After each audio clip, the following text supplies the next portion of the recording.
everyone, my name is Violeta Kuzniar and I'm here to complete my TPACK cooking class lesson. And it's interesting because I was hoping to do the whipped cream since I never did whipped cream, and I picked actually to make the peanut butter and jelly sandwich. And I asked my brother, and it's interesting because I asked my brother to pick out my utensils, and he's a 24-year-old guy who actually just came back from the hospital today, and I actually made him laugh a little today, so it was a good moment for him. What he did was he picked out a glass bowl for me. My mom actually bought these new Christmas, I guess you spread butter on your bread with these, I'm not sure. We don't have these in Poland, so I thought my mom was silly when she bought these, but we'll see, maybe it is useful. And a snowman plate. So my brother picked out for me actually the peanut butter and jelly sandwich, and what I'm going to do is I'm going to make that for you today using my itsy bitsy tiny butter knife. I think that's what it's called. And I do have Baker's Rye, 100% rye bread, yeast free. So I will actually make a sandwich using the yeast-free bread, and I have Simply Jif cream peanut butter, and I also have powidła węgierkowe, which is a Polish jam, and this is a plum jam. And you will only find Polish jams at our house, either homemade or purchased. We don't actually eat the American jams that my mom doesn't like those, so we don't eat them. So I will make this sandwich using the itsy bitsy peanut. This is not a peanut butter. You don't spread this peanut butter with this. But what I'm going to do is actually make my sandwich using this. I'm glad my brother didn't pick out a fork. Maybe a fork would be better. I don't know. Well, I'll definitely let you know. Obviously, not a lot can be put on here, so I'll have to dip into the peanut butter and the jam a few times. And it's pretty simple, not too hard because the peanut butter is creamy, so it makes it a little bit easier. Making this connection with actually my classroom is pretty funny because there are times where my students want to use other things other than what I have assigned them, and sometimes what they choose to use or what they choose to do comes out better than what I planned. So this is actually a pretty good perspective for myself to see that my students that are 7 and 8-year-olds actually do a pretty good job.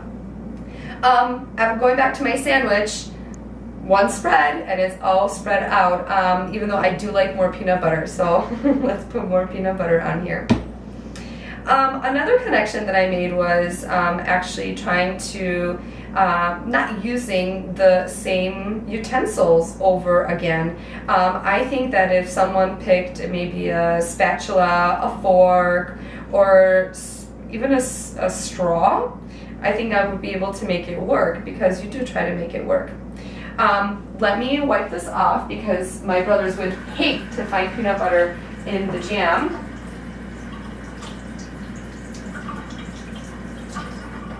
Even though sometimes I do like to surprise them, and when they do find the peanut butter in the jam, but I do.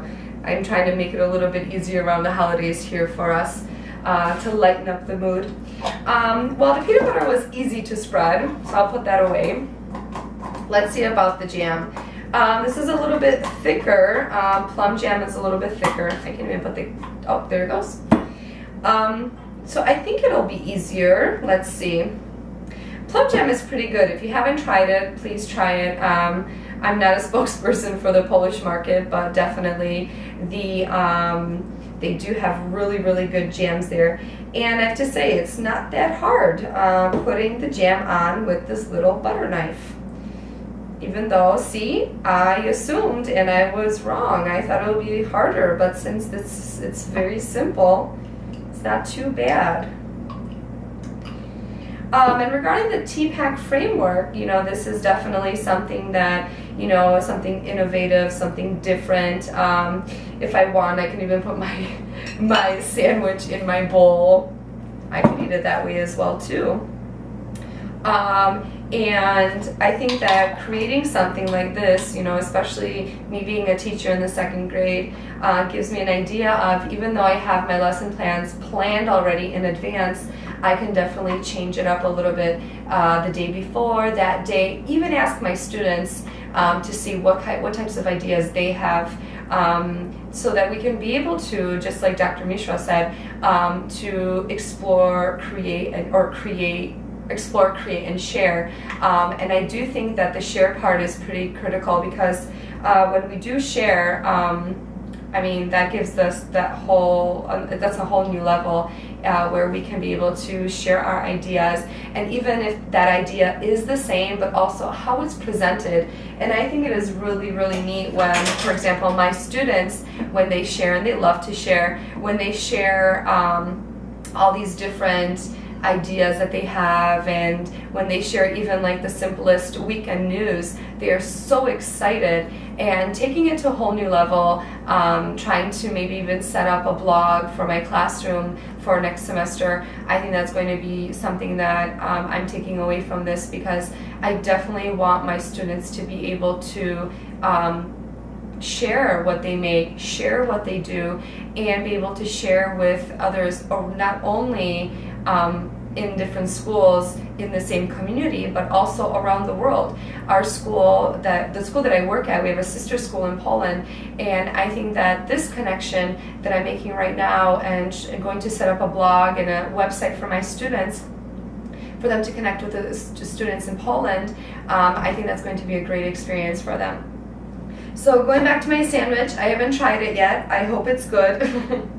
And honestly, I haven't even tried peanut butter jelly sandwich with the 100% rye bread. I usually have either crackers or something else. I'm not allowed to eat gluten, so this is interesting that I should actually have my brother try it. But